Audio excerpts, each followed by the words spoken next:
မယ်နီလန်တကယ်လို့မှအရင်ဒီ8000ရင်းလိုက်တာနဲ့မလဲတို့8သိန်းရမယ်ပုံစံ professional trainer ကိုလင်းရဲ့တင်တန်းမှာဘယ်လိုမျိုးလေးဒီကဏ္ဍလေးပါလဲရှင်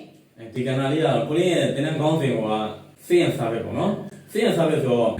service ဆိုတာက customer service ကိုလင်းပြောသလိုပဲ product နဲ့ quality ချင်းတူရင်တောင် customer service ပို့တဲ့သူကဈေးပိုရောင်းကောင်းတယ်အဲ့တော့ကိုလင်းဒီလာတဲ့တင်တန်းကြီးထက်10ဆပြန်ပြီးရောင်းအောင်ကောင်းစေရမယ်ဆိုတာဒီတင်တန်းကိုတက်ကြည့်လိုက်ပါလုံးဝရလက်ထွက်စေရပါမယ်တရားရခိုင်နှုန်းအာမခံချက်အပြည့်နဲ့ training design ဆွဲထားတာဖြစ်တဲ့အတွက်တင်တန်းဝင်လာတဲ့လူနဲ့ထွက်သွားတဲ့လူမလဲတို့လုံးဝမတူစေရဘူးပြီးရင်တင်တန်းတင်လို့မှစိတ်တိုင်းမကြဘူးဆိုလို့ရှိရင်မလဲတို့ဘက်ကနေ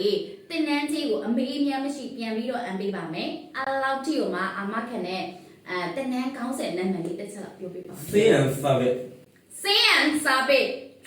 trainer ကိုလင်းကိုယုံကြည်တယ်ဆိုလို့ရှိရင်တေချာပေါက်ဒီတောင်းချက်နဲ့ကျတော့လူဘယ်နှယောက်လက်ခံမလဲရှင်7000ကျပ်နဲ့ကတော့ကိုလင်းရဲ့တင်တန်းပုံမှန်ကြီးက3သိန်းကျပ်ပေါ့နော်7000ကျပ်ဆိုတာကဒီ post ကို subscription ယူပြီးပထမဆုံးလာအပ်တဲ့တင်တန်းသူတင်တန်းသား9ဦးတိတိကိုပဲ7000လုံးနဲ့ပြီးမှာပါ9ရက်ပဲရမှာဖြစ်တဲ့အတွက်ဒီအခွင့်အရေးကိုစိတ်ဝင်စားရဲဆိုလို့ရှိရင်ကိုလင်းရဲ့ Viber တို့မဟုတ် Messenger မှာအသေးစိတ်ဆက်သွယ်စုံစမ်းမေးမြန်းလို့ရပါပြီရှင်